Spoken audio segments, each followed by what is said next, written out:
خالد ابن ولید، موتا کا میدان سجا ہوا ہے، تاریخ حیران ہے، زمین آسمان کی آنکھیں پھٹی ہوئی ہیں کہ 3000 سرفروش 1,00,000 کے سامنے کھڑے، 3000 سے 1,00,000 کوئی جوڑ ہے؟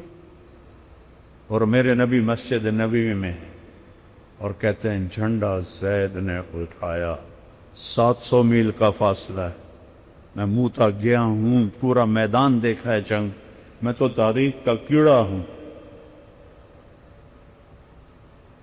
آگے بڑھا، قتال کیا، قتل ہوا، جنت میں چلا گیا۔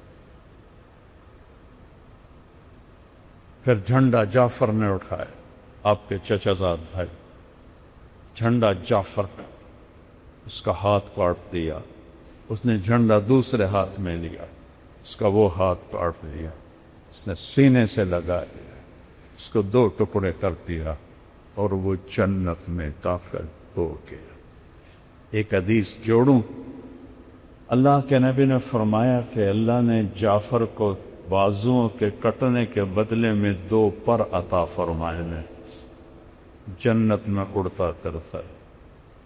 جب آپ نے لشکر روانہ کیا تھا تو فرمایا تھا زید امیر ہے، شہید ہو جائے جعفر، شہید ہو جائے عبداللہ، شہید ہو جائے پھر جسے مرضی بنا لینا۔ ایک یہودی سن رہا تھا، کہنے لگا اے ترائن تو شہادت مبارک ہو، کیونکہ نبی کا قول مفروضہ نہیں ہوتا ہے، حقیقت ہوتا ہے۔